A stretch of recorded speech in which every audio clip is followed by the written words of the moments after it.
Welcome to Navigate. I am Himanshi Mishra and we are going to do the previous year questions of Vyapam Sub-Engineer and other competitive exams.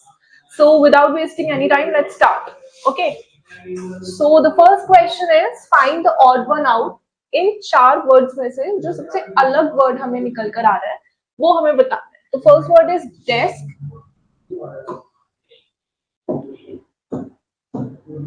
First is desk, chair, table and bag. तो आपको देखने में समझ में आ रहा होगा कि desk, chair, table same category key thing है, लेकिन बैग जो है is the odd one out here, तो वो इसमें करेक्ट ऑप्शन होगा. नेक्स्ट वन इज, इसमें भी हमें ऑड वन ही दिखाना है. ऑड का मतलब क्या होता है? जो चीज अलग होती है एकदम, that is odd. Jog, jog का मतलब धीरे धीरे भागना, वॉक करना. ओके.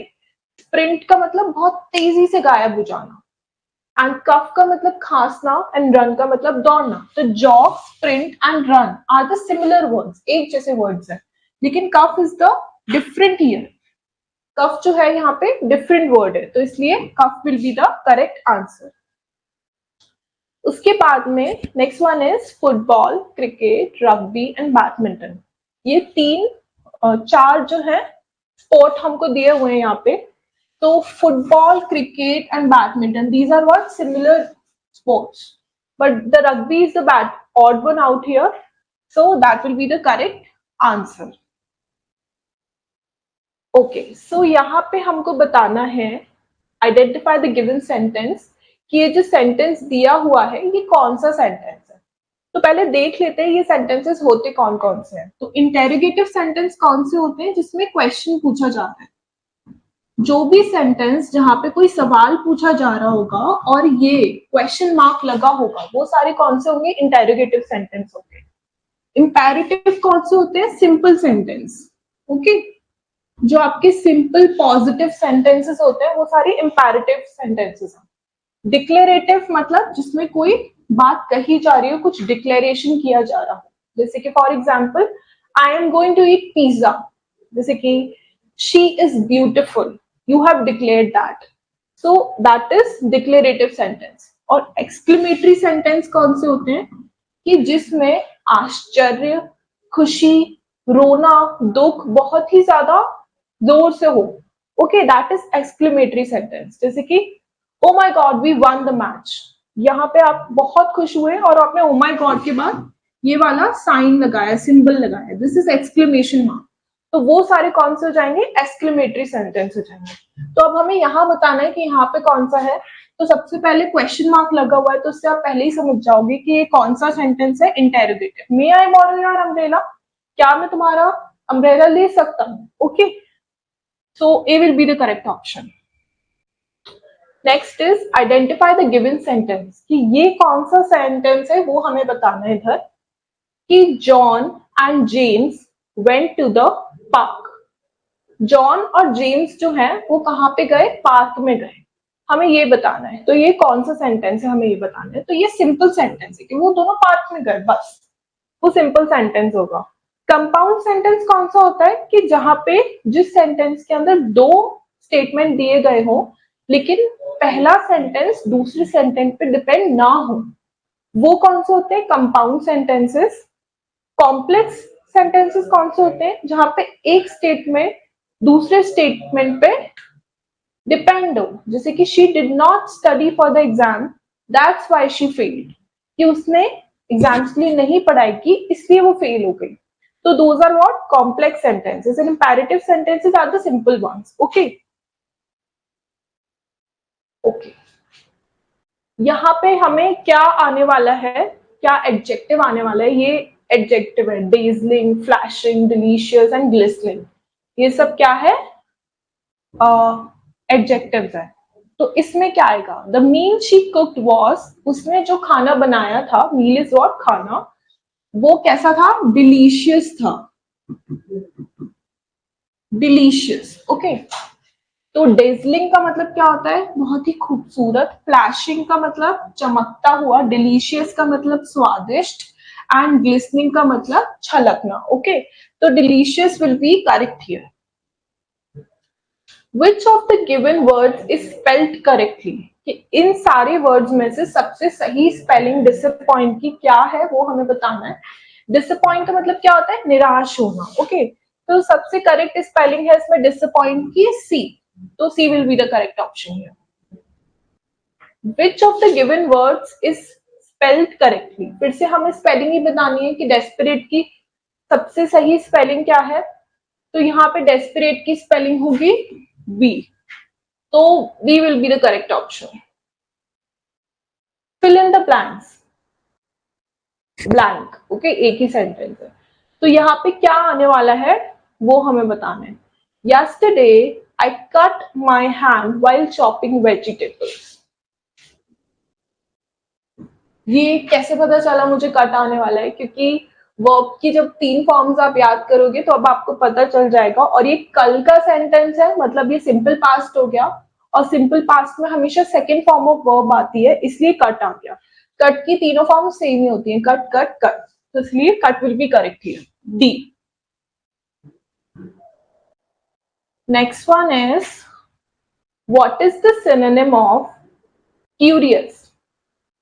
क्यूरियस का सिनोनिम क्या होता है? क्यूरियस का मतलब क्या होता है कि जो चीज आप जानने के लिए काफी उत्सुक होते हो वो होता है क्यूरियस। जैसे कि I am curious to learn English, I am curious to go on a trip, I am curious about his identity, कि उसकी आइडेंटिटी जानने के लिए मैं बहुत ज्यादा उत्सुक हूं, दैट इज क्यूरियस। ओके, तो इसमें से क्या उसका सिनोनिम होगा, मतलब पर्यायवाची होगा। तो enquiring, ordinary, indifferent, common.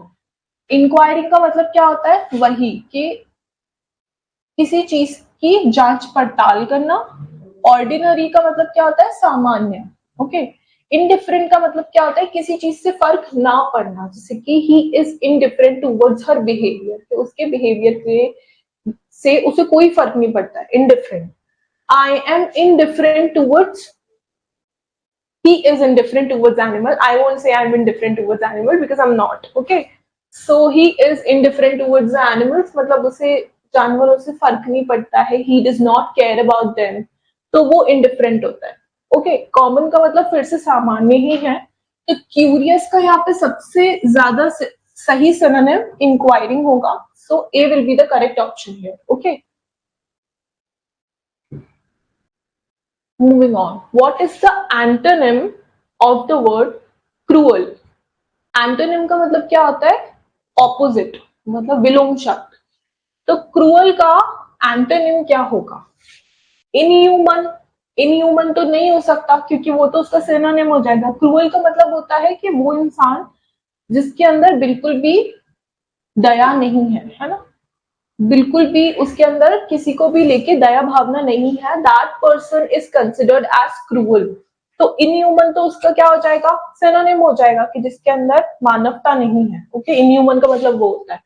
Merciless, merciless भी उसका सिनोनिम ही हो जाएगा कि मर्सी का मतलब होता है दया, एंड लेस का मतलब दया नहीं है। ओके, एंड काइंड, काइंड का मतलब होता है कि दया होना। ओके, एंड पिटीलेस का मतलब क्या होता है, पिटी का मतलब होता है दया, लेकिन यहाँ लेस वर्ड यूज कर दिया है, तो ये भी क्या हो जाएगा, क्रूअल का सिनोनिम ही हो जाएगा। So kind will be the best option here. Kind जो है वो बेस्ट ऑप्शन है यहाँ पे। Okay, next is fill in the blank. He was asked in the court, उससे पूछा गया था कोर्ट में, to change his statement. Justify his statement तो नहीं होगा, क्यों नहीं होगा, क्योंकि वो थोड़ी ना खुद का स्टेटमेंट जस्टिफाई करेगा, है ना। थिंक मतलब सोचना, वो भी नहीं होगा। एक्यूज मतलब किसी पे इल्जाम लगाना, तो वो भी नहीं होगा। तो चेंज या जस्टिफाई में से एक होना चाहिए। चेंज स्टेटमेंट, तो कोर्ट में तो उससे नहीं बोलेंगे स्टेटमेंट को चेंज करने के लिए, तो justify will be the correct option here, कि बताओ कि क्यों तुम ऐसा बोल रहे हो, तो क्यों बोल रहे हो, तो justify will be the correct statement word here that will be used. Moving on, what does the given idiom mean. Idiom का मतलब क्या होता है, मुहावरे।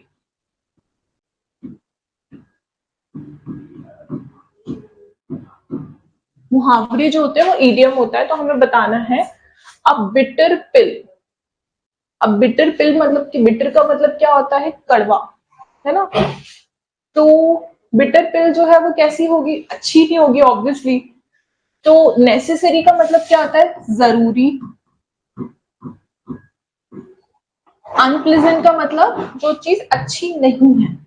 जॉयस का मतलब जो चीज बहुत अच्छी है, बहुत खुशी है। डिफिकल्ट मतलब जो चीज मुश्किल है। तो अनप्लेजेंट जो है यहाँ पे करेक्ट ऑप्शन होगा। Okay, next, what does the given idiom mean. इसका क्या मतलब होता है, ऑल ईयर्स।